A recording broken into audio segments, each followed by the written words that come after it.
남편 아이인 줄 알았는데 친자 검사 결과에 모두가 얼어붙었다. 10년간 키운 내 아이가 아니었다고. 손에 든 친자 검사 결과지가 떨리고 있었습니다. 99.9% 친자 관계 없음. 이 한 장의 종이가 우리 가족의 모든 것을 산산조각 냈습니다. 하지만 이건 시작에 불과했습니다. 진짜 충격은 따로 있었거든요. 그 진실을 알게 되었을 때 저는 정말 미쳐버릴 뻔했습니다. 평범하게 시작된 부부 생활. 7년 전 저는 세상에서 가장 행복한 남자였습니다.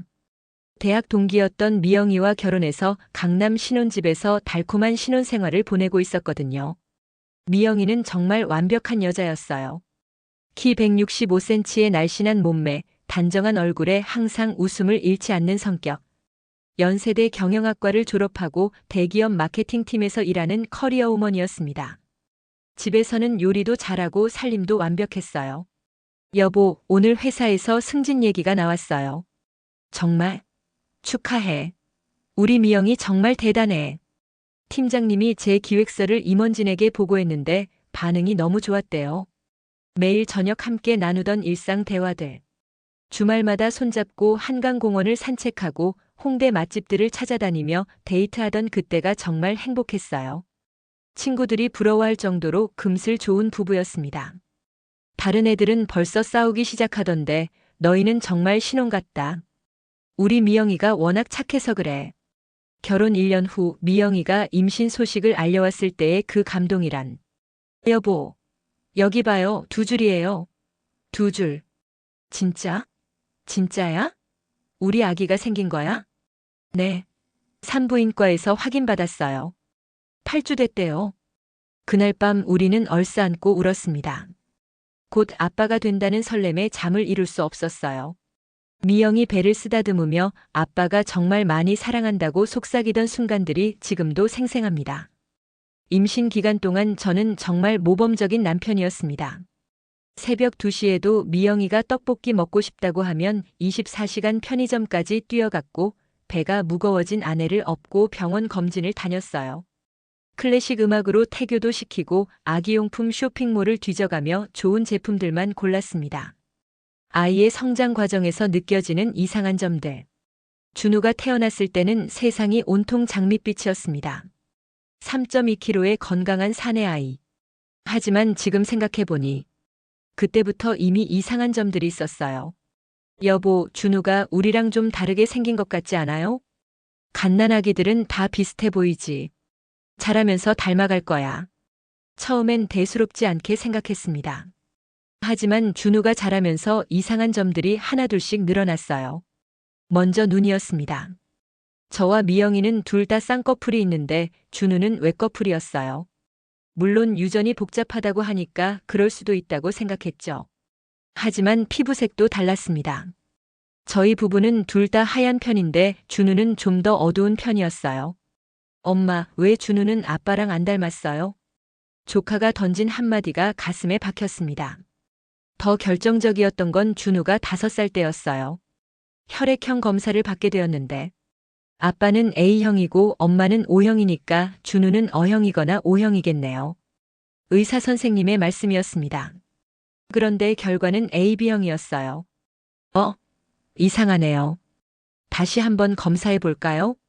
2번째 검사에도 AB형. 3번째도 마찬가지였습니다.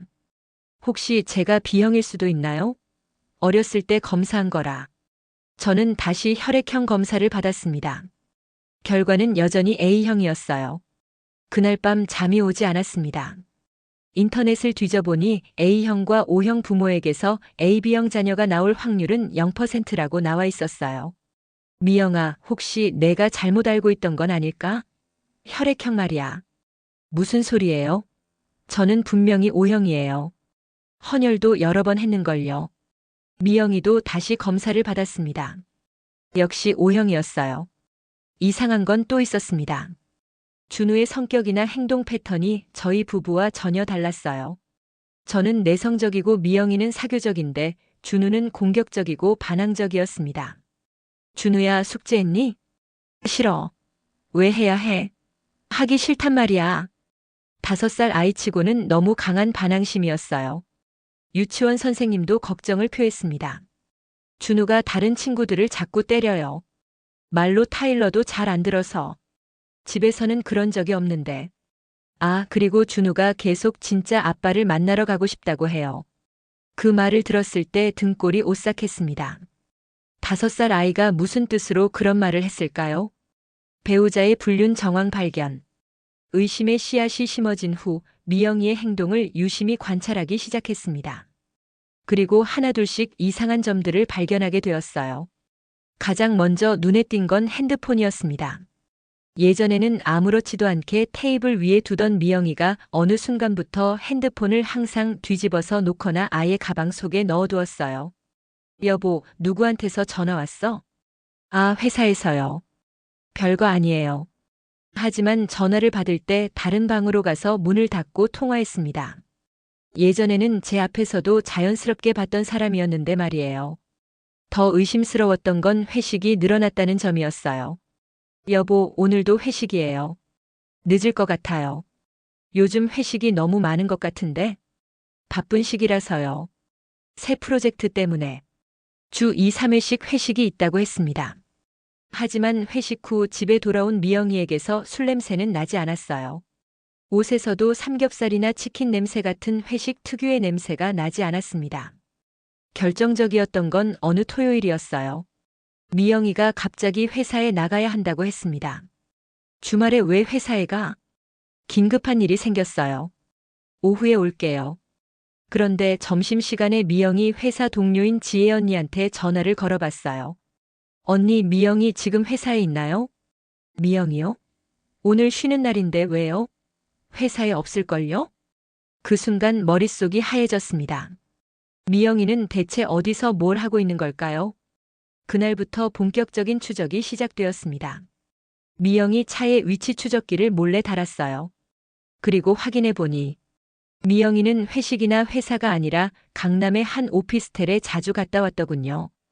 더 충격적이었던 건 그 오피스텔 주인을 알아냈을 때였습니다. 김대진이라는 남자. 미영이 회사 거래처 직원이었어요. 35살, 키 180cm의 운동으로 다져진 몸매. 그리고 준우와 닮은 외모였습니다. 설마 그런 건 아니겠지? 하지만 의심은 확신으로 바뀌어 갔습니다. 미영이의 카드 사용 내역을 몰래 확인해 보니 그 오피스텔 근처 레스토랑과 카페에서의 결제 기록들이 잔뜩 있었어요. 그것도 2인분씩.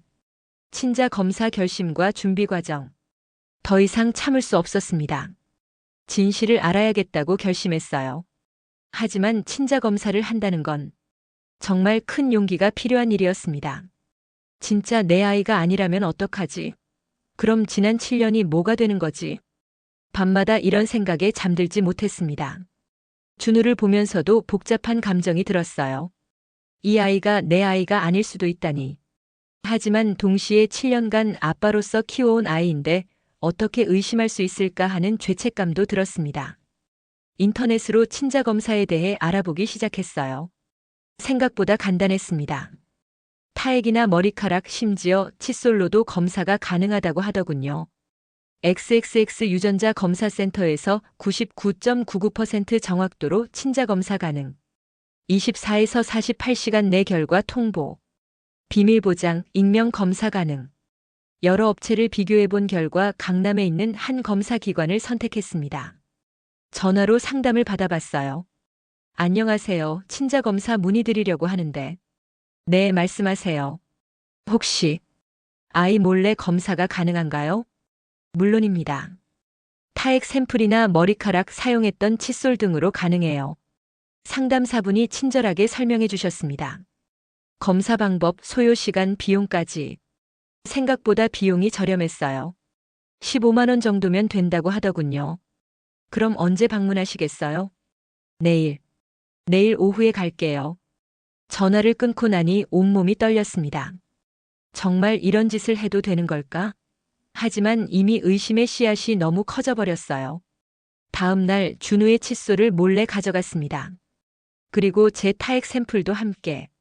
검사센터는 생각보다 깔끔하고 전문적이었어요. 샘플 잘 가져오셨네요. 48시간 후면 결과가 나옵니다. 혹시 중간에 취소할 수는 없나요? 이미 검사가 시작되었으니 어렵습니다. 그런데 왜요? 불안하세요? 네, 조금. 집에 돌아오는 길이 정말 길게 느껴졌습니다. 이제 돌이킬 수 없구나 하는 생각이 들었어요. 검사 결과를 기다리는 불안감. 검사를 의뢰하고 나서 48시간은 제 인생에서 가장 긴 시간이었습니다. 시계 바늘이 움직이는 소리까지 들리는 것 같았어요. 첫째 날 밤 전혀 잠이 오지 않았습니다. 천장을 바라보며 온갖 상상을 했어요. 만약 준우가 내 아이라면? 그럼 미영이한테 어떻게 사과하지? 의심해서 미안하다고 해야겠다. 그런데 만약 내 아이가 아니라면? 그럼 이 모든 게 거짓말이었다는 건가? 머릿속이 복잡했습니다. 준우를 보면서도 이상한 기분이 들었어요. 평소처럼 아빠 하고 달려오는 준우를 안아주면서도 이 아이가 정말 내 아이일까? 하는 생각이 계속 들었습니다. 아빠, 왜 요즘 이상해요? 응? 뭐가 이상해? 예전에는 같이 놀아줬는데 요즘은 멍하니 있기만 해요. 아이도 눈치를 챘나 봅니다. 7살이지만 생각보다 예민한 아이였어요. 미영이도 제 변화를 느꼈나 봅니다. 여보, 요즘 무슨 일 있어요? 표정이 안 좋아 보여요. 아니야, 그냥 회사 일 때문에 좀 스트레스 받고 있어. 뭔가 다른 것 같은데. 혹시 제가 뭘 잘못했나요? 미영이가 걱정스러운 표정으로 물어볼 때마다 가슴이 찢어질 것 같았습니다. 만약 제 의심이 틀렸다면 정말 좋은 아내를 의심한 최악의 남편이 되는 거잖아요. 둘째 날은 더 심했습니다. 회사에서도 집중이 안 됐어요. 김대리, 이 보고서 틀렸는데? 아, 죄송합니다. 다시 하겠습니다. 실수를 연발했습니다. 점심도 제대로 먹지 못했어요. 검사센터에서 연락이 올 때마다 심장이 터질 것 같았습니다. 내일 오후 3시에 결과가 나온다고 했지? 아직 24시간이 남았네. 시간이 정말 안 갔습니다. 1분 1초가 1시간처럼 느껴졌어요. 밤에 미영이와 준우가 잠든 후 거실에서 혼자 앉아 있었습니다. 가족 사진을 보면서 복잡한 심정이었어요. 행복해 보이는 가족의 모습. 하지만 이 모든 게 거짓일 수도 있다니. 제발, 제발 내 아이였으면 좋겠다. 간절히 기도했습니다. 동시에 진실이 무엇이든 받아들일 마음의 준비도 해야 했어요. 충격적인 친자 불일치 결과 통보. 드디어 그 순간이 왔습니다. 검사센터에서 전화가 왔어요. 안녕하세요. XXX 유전자 검사센터입니다. 검사 결과가 나왔는데요. 네. 말씀하세요. 심장이 목구멍까지 올라온 것 같았습니다. 친자관계 확률이 0%입니다. 친자관계가 성립되지 않습니다. 그 순간 정말 귀가 먹먹해졌어요. 핸드폰을 떨어뜨릴 뻔했습니다. 저기, 혹시 실수는 아닐까요? 다시 한번 확인해 주실 수 있나요? 이미 2번 검사했습니다. 99.99% 확실합니다. 친자관계가 아닙니다. 전화를 끊고 나서 한동안 아무것도 할 수 없었어요. 머릿속이 하얘지더군요. 다리에 힘도 빠지고 7년간 키운 내 아들이 아니라고? 믿을 수 없었습니다. 아니, 믿고 싶지 않았어요.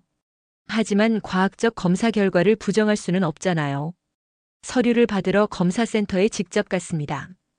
어포 한 장의 종이에 적힌 냉정한 결과. 피검사자 1아버지 추정 김XX. 피검사자 2자녀 EXX. 친자 확률 0%. 결론 친자관계 성립하지 않음. 그 종이를 보는 순간 세상이 무너지는 기분이었어요. 7년간의 추억들이 주마등처럼 스쳐갔습니다.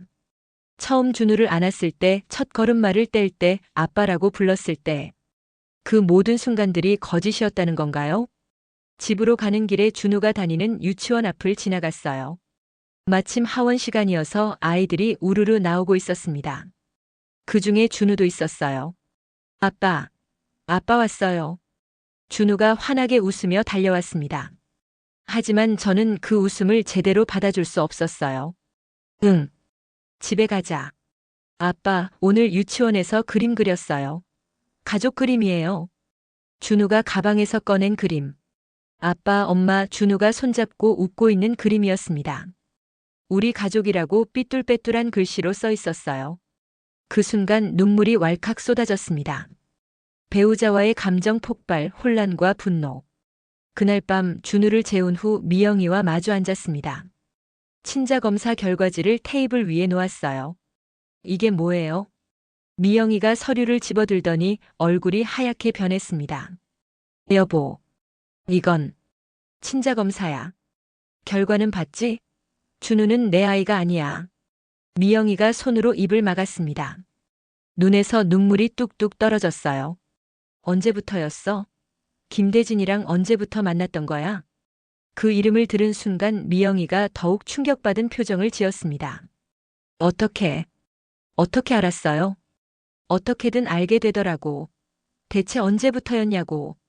제가 소리를 질렀습니다. 7년간 쌓였던 분노가 한꺼번에 터져 나왔어요. 저는 7년 동안 바보였네. 완전 바보. 다른 남자아이를 내 아들이라고 키우고 있었다니. 미영이는 계속 울기만 했습니다. 변명도 사과도 제대로 하지 않았어요. 말해. 대체 언제부터 바람을 피웠던 거야? 결혼 전부터요. 그 말을 들은 순간 정말 미칠 뻔했습니다. 결혼 전부터? 그럼 신혼여행 갔을 때도? 임신했다고 기뻐할 때도 거짓말이었던 거야? 아니에요. 그때는 정말 끝났다고 생각했어요. 그런데 뭐? 임신한 걸 알고 나서 혹시나 해서 계산해 보니 더 이상 들을 수 없었습니다. 결혼식 때, 신혼여행 때 아이가 생겼다고 기뻐했던 모든 순간들이 거짓이었다는 거잖아요. 7년 동안 나한테 연기했던 거네? 정말 대단한 연기력이야. 여보, 제발. 저도 힘들었어요. 힘들긴 뭐가 힘들어. 나보다 힘들었다고. 그날 밤 정말 끔찍한 싸움이 벌어졌습니다. 결혼 후 처음으로 고함을 지르고 물건을 집어던졌어요. 미영이는 계속 울면서 사과했지만 받아들일 수 없었습니다. 그럼 준우는 어떻게 할 거야? 7년 동안 아빠라고 부른 애한테 뭐라고 말할 거야? 그건 말 못하겠지? 너도 어떻게 해야 할지 모르지? 새벽까지 싸웠습니다. 미영이는 결국 친정으로 가버렸어요. 준우를 데리고 말이에요. 혼자 남은 집에서 정말 많은 생각을 했습니다. 분노, 배신감, 허탈감. 모든 감정이 뒤섞여 있었어요. 주변 가족과 지인들에게 알리는 순간 며칠 후 부모님께 연락드렸습니다. 이런 일을 어떻게 말씀드려야 할지 모르겠더군요. 아빠, 저 할 말이 있어요. 그래, 뭔데? 준우가 제 아이가 아닌 것 같아요. 전화 너머로 한동안 침묵이 흘렀습니다. 뭔 소리야? 무슨 말도 안 되는 소리를. 친자 검사를 했어요. 결과가 나왔습니다. 아버지의 한숨 소리가 들렸어요. 어머니도 전화를 바꿔 받으셨습니다. 얘야, 정말이니? 정말 그런 거니? 네. 미영이가 다른 남자와. 아이고. 어머니께서 엄청 울으셨어요. 부모님도 준우를 친손자처럼 예뻐하셨거든요. 명절 때마다 용돈도 주시고 장난감도 사주시고. 그럼 우리 준우는 어떻게 되는 거니? 그건 저도 모르겠어요. 형에게도 알렸습니다. 형은 처음에 믿지 않았어요. 야, 장난하냐? 그런 일이 어떻게? 형, 진짜예요. 검사 결과도 있어요. 세상에. 미영이가 그럴 줄 몰랐는데. 형도 충격받았습니다. 형수도 마찬가지였고요. 준우를 정말 예뻐해 주셨던 분들이었거든요. 회사 동료들한테는 차마 말할 수 없었어요. 너무 창피했습니다. 하지만 절친한 친구 몇 명에게는 털어놨어요. 야, 진짜? 정말 그런 일이? 응. 아직도 믿기지가 않아. 미영이가 그럴 사람이 아닌데. 겉보기와 다르네. 친구들도 다들 충격받았습니다. 우리 부부를 모범적인 커플이라고 부러워했던 사람들이었거든요. 가장 힘들었던 건 미영이 부모님께 말씀드릴 때였어요. 장인어른과 장모님께 전화를 드렸습니다. 아버님, 죄송하지만 할 말씀이 있어서 연락드렸습니다. 그래, 뭔데? 미영이 일인가? 네. 미영이가 다른 남자와 불륜을 저질렀습니다. 그리고 준우는 제 아이가 아닙니다. 장인어른이 한동안 말씀을 못 하시더군요. 뭔 소리를 하는 거냐? 친자검사까지 받았습니다. 확실합니다. 장모님께서 전화를 바꿔 받으시더니 엄청 우셨어요. 우리 미영이가 정말 그런 짓을? 죄송합니다. 하지만 사실입니다. 그 후로 양가 부모님들 사이에서도 큰 파장이 일었어요. 장인어른께서는 미영이를 호되게 혼내셨다고 들었습니다. 사회적 파장과 주변 반응, 소문은 생각보다 빠르게 퍼졌습니다. 아무래도 양가 친척들과 지인들을 통해 이야기가 돌기 시작한 거예요. 직장에서도 눈치 빠른 사람들은 제 상황을 알아챘습니다. 김 대리, 요즘 많이 힘들어 보이는데 괜찮아? 네, 괜찮습니다. 혹시 가정의 문제라도? 더 이상 숨길 수도 없었어요. 결국 가까운 동료들에게는 사실대로 말했습니다. 반응은 다양했어요. 동정하는 사람들도 있었지만 은근히 구경거리로 여기는 사람들도 있었습니다. 그래서 요즘 표정이 그랬구나. 정말 상상도 못했네. 미영 씨가 그럴 줄이야. 준우는 어떻게 할 거야? 진짜 아빠한테 보낼 거야? 특히 마지막 질문이 가장 힘들었어요. 저도 아직 결정하지 못한 문제였거든요. 아파트 단지에서도 소문이 돌기 시작했습니다. 준우와 함께 놀던 동네 아이들 엄마들 사이에서 말이에요. 그 집 부부 이혼한대. 왜? 무슨 일인데? 바람났다던데. 그것도 아이까지 다른 남자애. 엘리베이터에서 마주치는 이웃들의 시선이 달라졌어요. 동정 어린 눈빛도 있었지만 호기심 어린 시선도 많았습니다. 가장 힘들었던 건 준우 유치원에서의 반응이었어요. 선생님께서 조심스럽게 말씀하시더군요. 아버님, 준우가 요즘 좀 불안해하는 것 같아요. 집에서 무슨 일이 있었나요? 그게 다른 아이들이 준우 엄마 아빠가 싸웠다고 말하는데 준우가 많이 위축된 것 같아서요. 아이들까지 알고 있다니. 정말 견딜 수 없었습니다. 심지어 온라인 맘카페에까지 우리 이야기가 올라왔다고 하더군요. 물론 익명이었지만 너무 구체적이어서 아는 사람들은 다 알 수 있을 정도였어요. 신혼 때부터 모범 부부로 유명했던 집에서 친자검사 받았는데 아이가 남편 아이 아니었다네요. 진짜 세상에 이런 일이. 댓글들을 보니 더 화가 났어요. 사람들이 마치 드라마 보듯이 이야기하는 거예요. 요즘 그런 집 많아요. 남편도 불쌍하고 아이도 불쌍해요. 7년씩이나 속았다니. 정말 어이없네요. 이런 반응들 때문에 외출하는 것도 꺼려졌습니다. 어디서 누가 저를 보고 수군거릴지 모르겠더라고요. 법적 재산 문제로 이어지는 갈등. 상황이 이렇게 되니 법적인 문제들도 하나씩 불거지기 시작했습니다.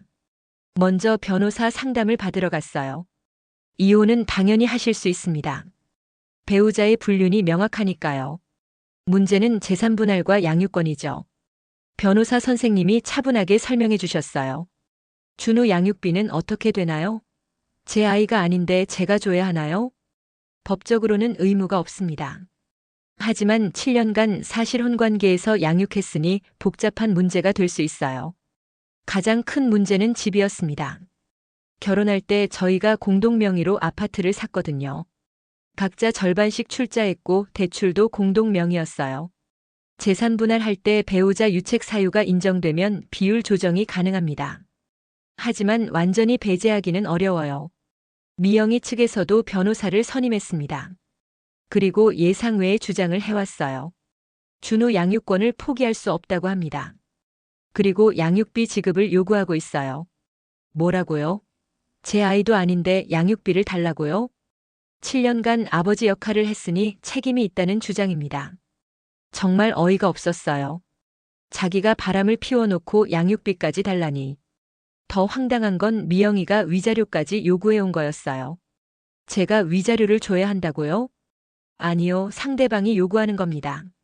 정신적 피해를 입었다고 하네요. 제가요? 제가 정신적 피해를 줬다고요? 친자검사를 비밀리에 진행한 것과 이혼 과정에서 사실을 공개한 것이 명예훼손에 해당한다는 주장입니다. 정말 기가 막혔어요. 잘못한 건 미영이인데 오히려 저를 가해자로 만들려고 하다니. 김대진이라는 남자도 문제였어요. 준우의 생물학적 아버지인데 양육비 부담은 거부하고 있었거든요. 김대진 씨 측에서는 준우 양육 의사가 없다고 합니다. 그럼 누가 키우라는 거예요? 그건 당사자들이 협의해서 정해야 할 문제죠. 법적 다툼이 길어지면서 변호사 비용도 만만치 않게 들어갔어요. 한 달에 100만 원씩 나가더군요. 더 심각한 건 회사에서도 문제가 되기 시작한 거예요.